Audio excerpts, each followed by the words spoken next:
জুলাই সনদে যা যা স্বাক্ষরিত, যা যা ঐক্যমত, সেইগুলো সবকিছু সরকার মানতে বাধ্য নয়। মনে রাখবেন, সংখ্যাগরিষ্ঠতার জোরে যদি আবার ফ্যাসিবাদের মতো এই বিপুল গণভোটে হার জয়যুক্ত হওয়ার পরে জুলাইয়ের রক্তের সাথে বেইমানি করে জুলাই সনদের ভিত্তিতে নতুন বাংলাদেশে বিদ্যমান রাষ্ট্র সংস্কার করে নতুন রাষ্ট্রের কাঠামো তৈরি করা না হয়, আরেকটি জুলাইয়ের তৈরি হবে কিন্তু বলে দেন। দেশবাসী ঐক্যবদ্ধ থাকতে বলবো।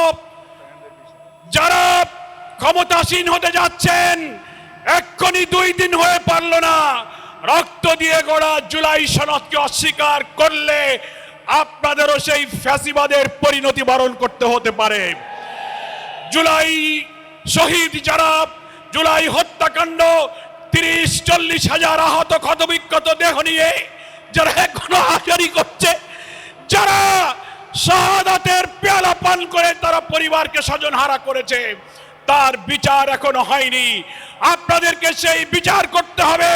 শহীদ ওসমান বিন হাদির প্রকাশ্য দিবালোকে নির্দয় হত্যা করে আপনারা যে নাটক সাজিয়েছেন, সেই বিচার আজও শেষ হয়নি। আমরা বলতে চাই, এই সরকার যারা আসবেন তাদেরকে জুলাই আন্দোলনে আহতদের, শহীদদের, ওসমান হাদির খুনিদের বিচার করতে হবে। জুলাই সনদের স্বাক্ষরিত প্রত্যেকটি বিষয়কে বিদ্যমান রাষ্ট্র কাঠামো পরিবর্তনের জন্য নতুন রাষ্ট্র গঠনের সনদ হিসেবে মেনে না নিলে চুল পরিমাণ কোন ব্যতিক্রম বাংলার মানুষ বরদাস্ত করবে না। নির্বাচন পরবর্তী সহিংসতায় দেশের মানুষ বিস্মিত। আপনারা এইভাবে ম্যানিপুলেশন করে বিজয়ী হয়েও আপনারা জাতির পরে হামলে পড়েছেন। খুন, সন্ত্রাস, বাড়িঘরে অগ্নিসংযোগ, নির্দয়ভাবে পিটাচ্ছেন, মা বোনদের ধর্ষণ করছেন। সেই দৃশ্য আমাদেরকে আবার ফ্যাসিবাদের চিত্র মনে করিয়ে দিচ্ছে। এ ব্যাপারে আপনাদেরকে সংযত হতে হবে। আপনাদেরকে আবার বলতে চাই, জুলাই সনদের সকল ফ্যাসিবাদ বিরোধী রাজনৈতিক দলগুলো যে আমরা স্বাক্ষর করেছিলাম, সেই সনদের সমস্ত বিষয় যা গণভোটে আনা হয়েছে, বিপুল ভোটে হার জয়যুক্ত হয়েছে। দুঃখের বিষয়, বাংলাদেশের অনেক ভোট কেন্দ্রে আমরা লক্ষ্য করেছি ধানের শীষের ভোট আর গণভোটে না ভোট সমান সংখ্যক এসেছে। 500 ধানের শীষ 500 না, 1200 ধানের শীষ 1200 না। তাতে বোঝা যায় সিন্ডিকেট করে বিএনপির আভ্যন্তরীণ ভাবে গণভোটে না ভোটের পক্ষে তারা ক্যাম্পেইন করেছে।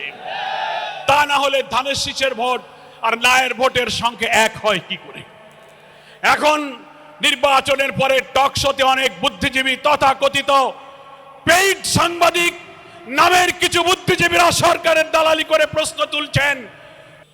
11 দলীয় ঐক্যের ডাকে আয়োজিত আজকে এই ত্রয়োদশ জাতীয় সংসদ নির্বাচন পরবর্তী সহিংসতা, সন্ত্রাস, নির্বাচনে অনিয়মের প্রতিকারের দাবিতে বিক্ষোভ মিছিল পূর্ব এই সমাবেশের সংগ্রামী জাতীয় নেতৃবৃন্দ, আমার প্রিয় দেশবাসী ভাই সব এবং সাংবাদিক বন্ধুগণ, সরকারের বিভিন্ন সংস্থার দায়িত্ব পালনরত আমার প্রিয় বন্ধুরা, আজকের এই প্রতিবাদ বিক্ষোভ থেকে আপনারা নিশ্চয়ই বার্তা পেয়েছেন।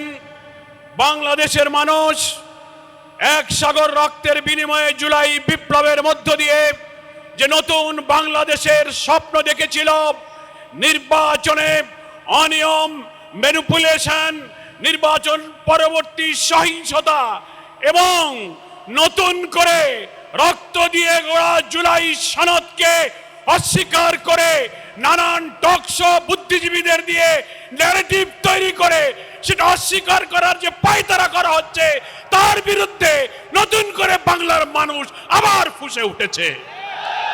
আমরা পরিষ্কার বার্তা দিতে চাই, নির্বাচনে যে অনিয়ম হয়েছে, ফলাফল তৈরিতে, ফলাফল ঘোষণায়, প্রিজাইডিং পোলিংরা যখন ব্যালট গণনা করেছেন, সম্প্রচার হচ্ছে একের পর এক ফলাফল, হঠাৎ সম্প্রচার বন্ধ করে কি রহস্যের জাল করে বিরোধী দলীয় অর্থাৎ 11 দলীয় ঐক্যের একের পর এক বিজয়ের বার্তাকে থামিয়ে দেওয়া হয়েছে, সেই রহস্য জাতির কাছে প্রকাশ করতে হবে।